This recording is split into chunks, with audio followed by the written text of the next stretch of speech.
ఇప్పుడైతే చూస్తున్నాం విజయవాడకు భారీ వర్ష సూచన ఉన్నట్లుగా కూడా వాతావరణ శాఖ అధికారులు చెప్తూ ఉన్నారు. ఇవాళ రాత్రి నుంచి అతి భారీ వర్షం పడే అవకాశం ఉన్నట్లుగా తెలుస్తోంది. ఇటు మోండా తుఫాన్ ఏదైతే ఉందో దాని ప్రభావంకి అయితే ఇటు విజయవాడకంతా కూడా భారీగా అలర్ట్ చేస్తూ ఉన్నారు. మోండా తుఫాన్ నేపథ్యంలో ముందస్తుగానే ఇటు అధికారులు అయితే హెచ్చరికలు జారీ చేస్తున్న పరిస్థితి కనిపిస్తుంది. రేపు ఒక్కరోజే దాదాపు 16 సెంటీమీటర్ల వర్షపాతం నమోదయ్యే అవకాశాలు ఉన్నట్లుగా కూడా అధికారులు చెప్తూ ఉన్నారు. సో ఈ నేపథ్యంలోనే ప్రజలంతా కూడా ఎవరు ఇళ్ల నుంచి బయటకు రావద్దు, అత్యవసరమైతేనే బయటకు రావాలి అంటూ కూడా చెప్తూ ఉన్నారు. మరొక వైపు తీవ్రత ఎక్కువగా ఉంటే షాపులు కూడా మూసివేయాలి అంటూ కూడా సూచనలు చేస్తున్నారు. ఏవైతే ఎమర్జెన్సీగా ఉంటాయో మెడికల్ షాపులు, కూరగాయల దుకాణాలు, పాల విక్రయ దుకాణాలు తెరుచుకోవచ్చు అంటూ కూడా ఇప్పటికే విఎంసీ అధికారులు చెప్తున్నారు. ప్రధానంగా ఎన్టీఆర్ జిల్లా కలెక్టరేట్ విఎంసీ ప్రధాన కార్యాలయంలో వర్షాలకు సంబంధించి ఎమర్జెన్సీగా ఏమైనా ఉంటే వాటన్నిటికీ కూడా కంట్రోల్ రూమ్లను కూడా ఏర్పాటు చేశారు. దానికి సంబంధించిన నెంబర్స్ని కూడా ఇక్కడ ఇవ్వడం కూడా జరిగింది. ఎన్టీఆర్ జిల్లా కలెక్టరేట్ కంట్రోల్ రూమ్ నెంబర్ చూసుకుంటే ఇటు 91549744కి కాల్ చేయాలి అంటూ కూడా ఇప్పటికే నెంబర్స్ని కూడా ఇటు అధికారులు ఏర్పాటు చేశారు. మరొక వైపు విఎంసీ కంట్రోల్ రూమ్ నెంబర్లు చూసుకుంటే 08662424172 అలాగే 08662422515 ఈ నెంబర్స్కి కూడా అప్రమత్తంగా ఉండాలి. ప్రతి ఒక్కరూ ఇళ్ల నుంచి బయటకు రావద్దు. ఏదైనా ఎమర్జెన్సీ ఉంటే కంట్రోల్ రూమ్స్కి కాల్ చేసి మీరు బయటకు రావాలి అంటూ కూడా అధికారులు చెప్తూ ఉన్నారు.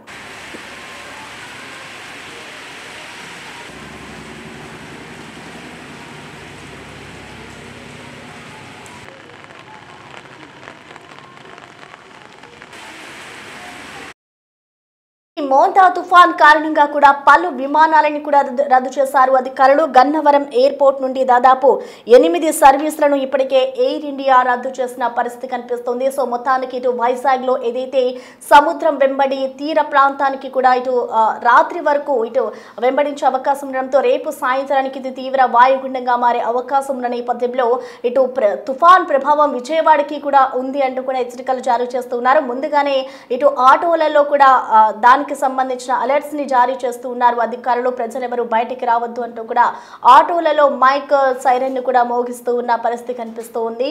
వాతావరణ శాఖ హెచ్చరికలు అయితే రేపు దీనికి సంబంధించి తీవ్రంగా వర్షాలు పడే అవకాశం ఉన్న నేపథ్యంలో స్కూళ్ళకి కూడా సెలవులు ప్రకటించారు. ఇటు అత్యవసరమైతేనే ప్రజలు బయటికి రావాలి. మరింత ఎక్కువగా తీవ్రత దీని ప్రభావం ఇంకా ఎక్కువగా ఉంటే వర్షాలు ఇంకా అతి భారీగా పడే అవకాశాలు ఉన్నాయి. కాబట్టి ఎవరు కూడా షాపులు తెరవద్దు, ఎమర్జెన్సీగా ఉన్న షాపులు మాత్రమే తెరవాలి అంటూ కూడా అధికారులు చెప్తున్నారు. ప్రధానంగా ఇటు పాల షాపులు కానివచ్చు, కూరగాయలు అలాగే మెడికల్ షాప్స్ వీటికి మాత్రమే మినహాయింపు ఉంటుంది అంటూ కూడా అధికారులు చెప్తూ ఉన్నారు. హెచ్చరిక: మోంతా తుఫాను 28వ తేదీన కాకినాడ సమీపంలో తీరం దాటే అవకాశం ఉంది. గ్రామ ప్రజలందరూ అప్రమత్తంగా ఉండి తగిన జాగ్రత్తలు తీసుకోవాల్సిందిగా తెలియజేయడమైనది. మోంతా తుఫాను హెచ్చరిక. మోంతా తుఫాను హెచ్చరిక.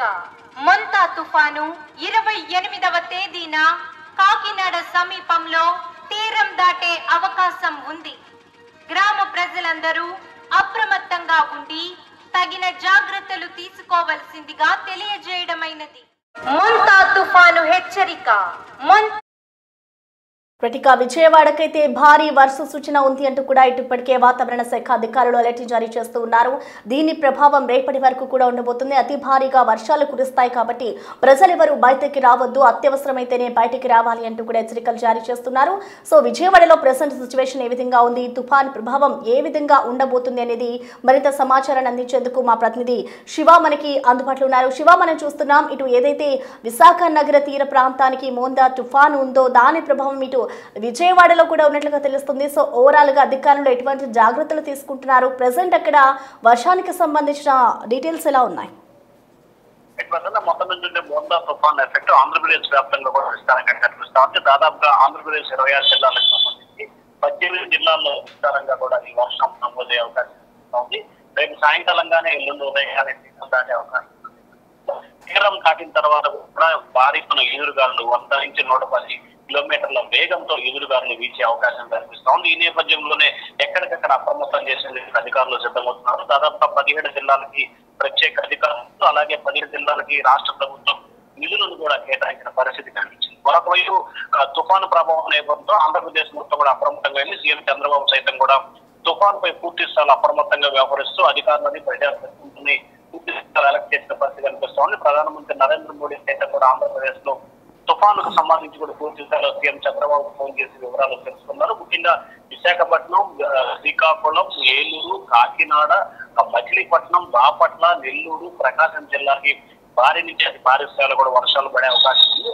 అన్ని ప్రాంతాల్లో కూడా ప్రజలు అప్రమత్తమైన పరిస్థితి కనిపిస్తుంది. మరొక వైపు ఈ తుఫాను ప్రభావంతో కూడా విజయవాడకి భారీ స్థాయిలో రేపు వర్షాలు పడే అవకాశం ఉందని చెప్పి వాతావరణ శాఖ కొద్దిసేపటి హెచ్చరికలు జారీ చేసింది. ఈ నేపథ్యంలో విజయవాడ కలెక్టర్ కార్యాలయం, మున్సిపల్ కార్పొరేషన్ కార్యాలయం ప్రత్యేక టోల్ ఫ్రీ నెంబర్లు ఏర్పాటు చేశారు. గతంలో వచ్చిన బుడమేరు వరదను దృష్టిలో పెట్టుకొని ఈసారి అటువంటి పరిస్థితులు రాకుండా ఉండేందుకు అధికారులు పూర్తి స్థాయిలో ఏర్పాటు చేస్తున్నారు. ఎక్కడ ఎటువంటి ఇబ్బందులు లేకుండా ఎటువంటి విపత్కర పరిస్థితులను ఎదుర్కొనేందుకు అధికారులు సిద్ధమవుతున్నారు. విజయవాడకు సంబంధించి 6 నియోజకవర్గాలతో పాటుగా విజయవాడ సిటీలో మొత్తం 7 చోట్ల కంట్రోల్ రూమ్ ను ఏర్పాటు చేసిన పరిస్థితి కనిపిస్తా ఉంది. మరొకవైపు 4 NDRF టీంలను సిద్ధం చేశారు. అలాగే విజయవాడ ఎన్టీఆర్ జిల్లాకు సంబంధించి 20 మండలాల్లో కూడా ప్రత్యేకంగా అధికారులని ఒక్కొక్క మండలానికి ఒక్కొక్క ఇన్ఛార్జి నియమించి పూర్తి స్థాయిలో ఏర్పాట్లు అయితే చేస్తా ఉన్నారు.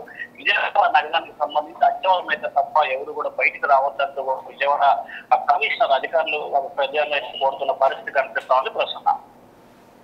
Okay, thank you Shiva. So మొత్తానికి చూసుకోవచ్చు, విజయవాడలో ఇటు భారీగా వర్షాలు పడే అవకాశం ఉన్న నేపథ్యంలో ఇప్పటికే అధికారులంతా కూడా అలర్ట్ని చేసిన పరిస్థితి కనిపిస్తోంది. గతంలో ఎప్పుడైతే వర్షాలు పడ్డాయో అటువంటి పరిస్థితులు మళ్ళీ రాకుండా ఉండేందుకు ముందస్తుగానే అధికారులంతా అలర్ట్గా ఉండాలి అంటూ ఇటు ప్రభుత్వం ఇప్పటికే హెచ్చరికలు జారీ చేసిన పరిస్థితి అయితే కనిపిస్తోంది. ప్రజలు ఎవరు కూడా బయటికి రావద్దు. రేపు దీని ప్రభావం ఎక్కువగా ఉన్న నేపథ్యంలో గతంలో ఎప్పుడైతే వర్షాలు పడ్డాయో దానికి సంబంధించి అప్పుడు ఎటువంటి ఇబ్బందులు పడ్డామో వాటన్నిటిని కూడా దృష్టిలో ఉంచుకొని అవి మళ్ళీ పునరావృతం కాకుండా ఉండేందుకు ముందుగానే జాగ్రత్తలు తీసుకుంటున్నారు అధికారులు. ఇప్పటికే ఈ తుఫాన్ ఎఫెక్ట్ విజయవాడకి ఉన్న నేపథ్యంలో గన్నవరం ఎయిర్పోర్ట్ లో దాదాపు 8 సర్వీసులను అయితే ఎయిర్లైన్స్ రద్దు చేస్తుంది. ఇండిగో విమాన సంస్థ దీనికి సంబంధించి కూడా ఒక ప్రకటన అయితే విడుదల చేస్తుంది. రేపు వర్షాలు అతి భారీగా పడే అవకాశం ఉన్నందున ఎక్కువగా పడితే షాపులను కూడా ఓపెన్ చేయొద్దు, అత్యవసరమైన షాపులను మాత్రమే తెరవాలి అంటూ కూడా వాటికి మినహాయింపును కూడా ఇచ్చారు. రేపు ఒక్కరోజే దాదాపు 16 సెంటీమీటర్ల మేర వర్షపాతం అయితే ఉండొచ్చు అంటూ వాతావరణ శాఖ హెచ్చరికలు జారీ చేసిన పరిస్థితి కనిపిస్తోంది. ఇటు కాలేజీలకు వెళ్లే వాళ్ళు అలాగే పనులకు వెళ్లే వారు కూడా అప్రమత్తంగా ఉండాలి అంటూ కూడా చెప్తూ ఉన్నారు. రోడ్లపైన ఎవరు ఉండదు. లోతట్టు ప్రాంతాల్లో ప్రజలు ఎవరైతే నివాసం ఉంటారో వాళ్ళంతా కూడా ఎప్పటికప్పుడు జాగ్రత్తలు వహిస్తూ ఉండాలి. అలాగే రోడ్లపై వచ్చే వాహనాలు కూడా ట్రాఫిక్ అంతరాయం ఏర్పడకుండా, అంటే వర్షాలు కురుస్తున్నప్పుడు అక్కడెక్కడ గుంతలు ఏర్పడే అవకాశం ఉంటుంది కాబట్టి అదే గుంతల్లో నీరు కూడా నిలిచిపోకుండా ఎక్కడికక్కడ చర్యలు తీసుకుంటున్నారు. ఎప్పటికప్పుడు NDRF, SDRF సిబ్బంది కూడా అందుబాటులో ఉండే విధంగా ప్రభుత్వం అయితే చర్యలు తీసుకుంటూ ఉంది. సో మొత్తానికి ఈ మోందా తుఫాన్ ఏదైతే ఉందో దీని ప్రభావం ఇటు విశాఖలోని అలాగే ఉత్తర కోస్తా జిల్లాల్లోకి కూడా ప్రభావం ఎక్కువగా ఉన్న నేపథ్యంలో ఇటు ముందుగానే విజయవాడలో ఉన్న ప్రజలంతా కూడా అప్రమత్తం చేస్తూ ఉన్నారు అధికారులు. ప్రధానంగా చూసుకుంటే ఇది కాకినాడ అలాగే అమలాపురం, కోనసీమ, పశ్చిమ గోదావరి జిల్లా అలాగే తూర్పు గోదావరి జిల్లా ప్రాంతాల్లో కూడా దీని ప్రభావం ఉన్న నేపథ్యంలో ఇటు కృష్ణా జిల్లాకి కూడా వచ్చే అవకాశం ఉన్న నేపథ్యంలో ముందుగానే హెచ్చరికలు జారీ చేస్తున్నారు. రేపు దీని ప్రభావం ఎక్కువగా ఉంటుంది కాబట్టి కేవలం పలు షాపులకి మాత్రమే మినహాయింపు ఇచ్చారు. అత్యవసరంగా ఉన్న షాపులు ఏవైతే పాలు కానివచ్చు, మెడికల్ ఎమర్జెన్సీగా ఉంటాయో కూరగాయలు, వీటికి మాత్రమే షాపులు ఓపెన్ చేసుకోవాలి. అతి భారీగా వర్షాలు పడితే మాత్రం షాపులన్నింటినీ కూడా క్లోజ్ చేసుకోవాలి అంటూ అధికారులు హెచ్చరికలు జారీ చేస్తున్న పరిస్థితి కనిపిస్తుంది. ఇటు కాలేజీలకు వెళ్లే విద్యార్థులు కానివచ్చు, స్కూల్కి వెళ్లే విద్యార్థులు అన్నిటికీ కూడా ఇప్పటికే అధికారులు సెలవులను ప్రకటించిన పరిస్థితి కనిపిస్తుంది. మరొక వైపు గన్నవరం విమానాశ్రయానికి ఏవైతే విజయవాడ మీదుగా కొన్ని ఫ్లైట్స్ వెళ్తూ ఉంటాయో వాటిని కూడా రద్దు చేస్తుంది ఎయిర్ ఇండియా. మొంతా తుఫాను హెచ్చరిక. మొంతా తుఫాను హెచ్చరిక. మొంతా తుఫాను 28వ తేదీన కాకినాడ సమీపంలో తీరం దాటే అవకాశం ఉంది. గ్రామ ప్రజలందరూ అప్రమత్తంగా ఉండి తగిన జాగ్రత్తలు తీసుకోవలసిందిగా తెలియజేయడమైనది. మొంతా తుఫాను హెచ్చరిక. మొంతా తుఫాను హెచ్చరిక. మొంతా తుఫాను 28వ తేదీన కాకినాడ సమీపంలో తీరం దాటే అవకాశం ఉంది. గ్రామ ప్రజలందరూ అప్రమత్తంగా ఉండి తగిన జాగ్రత్తలు తీసుకోవలసిందిగా తెలియజేయడమైనది. మోంతా తుఫాను హెచ్చరిక.